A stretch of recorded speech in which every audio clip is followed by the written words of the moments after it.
Hi, I'm G.V. Pearce, and this is a segment from a story called All That Glitters. The plan to use local pigeons as cover had worked far too well. Cal had suggested bringing seeds to increase their numbers, and now here they were in their hundreds, staring as intently as any pigeon could. Which wasn't all that intently in the grand scheme of things, but even the humans might notice their strange behaviour. Crow called a warning at the grey and purple mob of morons. Somewhere in the back of the crowd, a pigeon cooed lazily back. "Oh, go away," Maggie added, in her best emulation of an elderly human call. She flapped her wings at them for emphasis. A few of the bolder pigeons toddled forwards. City pigeons were as brave as they were dumb. They would not leave when there was a possibility of free food, which might be a problem. The pigeons were supposed to be a distraction from the plan, not a hindrance. Across the tiny fence-enclosed park, Maggie could see the bank's security guard. The human had been staring blankly at the trees for the last 10 minutes. Surely it was only a matter of time before he stopped picking his nose and looked this way. As she watched, the bank's door opened just enough to reveal the head and shoulders of the man Crow had identified as the manager. The guard turned to him, his index finger still firmly wedged in his right nostril. "Michael," the manager said, "I just wanted to remind you that Mr. Alistair Crowden will be here at 12:30, okay?" His voice carried well across the park despite the traffic. Pulling his finger free, Michael replied, "What are you telling me for? Shift changes at 12.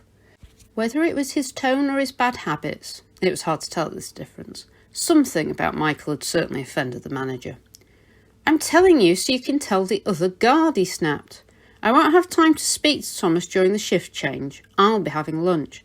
Anyway, Mr. Alistair sounded quite unwell on the phone. He was very hoarse and he's a very important customer. We need to take care of him."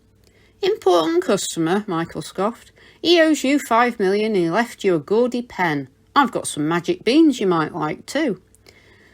The door had closed behind the manager before the guard had even finished his last sentence.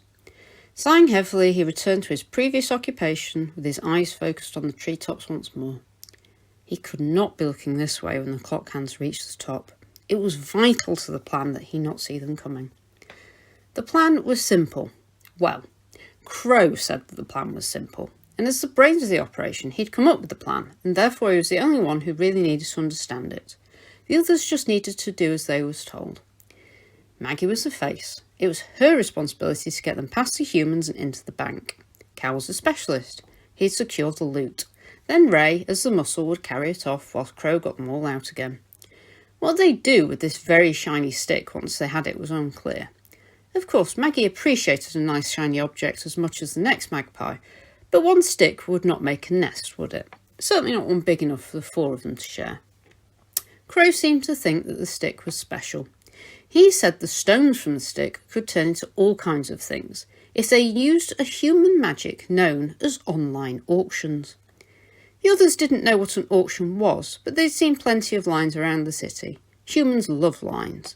They painted on the roads to control the cars or made them from metal to trap the trains. A line could be very powerful for a human. Of course, no one wanted to stand on one. Everyone knew what happened to hedgehogs who lingered too long on the lines. So if Crow wanted to handle that part, he could. But first they needed to steal the stick.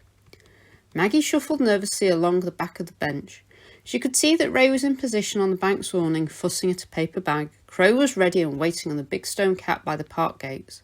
So where was Cal? Apparently, Cal was a New Caledonian crow. They didn't seem all that new. In fact, he seemed fully grown to Maggie's eyes. He did caw with a funny accent, and he claimed to use some human tools, but if that made him Caledonian or not, Maggie couldn't say. She'd never even heard that word before, a fact that she certainly wasn't going to admit in anyone else's earshot. Not with Ray watching her so closely and Crow being Crow. They had enough problems with Crow's superiority complex without making her a target too. If Cal hadn't been as polite and tolerant as he was, they'd still be at the rehabilitation centre. Crow had continued to insult his stature and intelligence even as they escaped, but Cal didn't seem to mind. There were lots of things Cal didn't mind.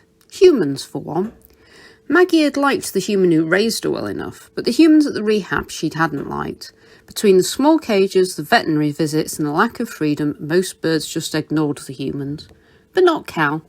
Cal had called to them and done tricks for them, wrapped them around his hind claw until he had them feeding him right out of their hands.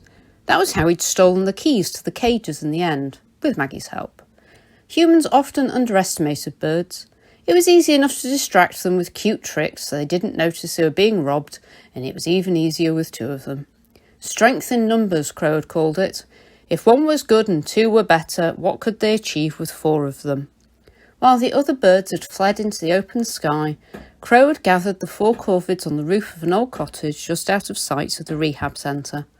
There was an odd arrangement of chimney pots up there, 5 arranged in the shape of a star, in the middle of which a nest had been built and abandoned long ago. Scraps of old plastic and metal glittered amongst the twigs. Crow called it a place of power before he explained his plan to get them riches beyond their wildest dreams. It would be an arduous task. They'd need to use all their skills and cunning, but with one last theft, they'd never need to be bothered with humans ever again. Maggie had sat quietly on the edge of the nest, thinking about the little old lady who raised her, and listened closely to the plan. It seemed that Crow had been formulating this plan for a very long time indeed. It involved robbing a bank.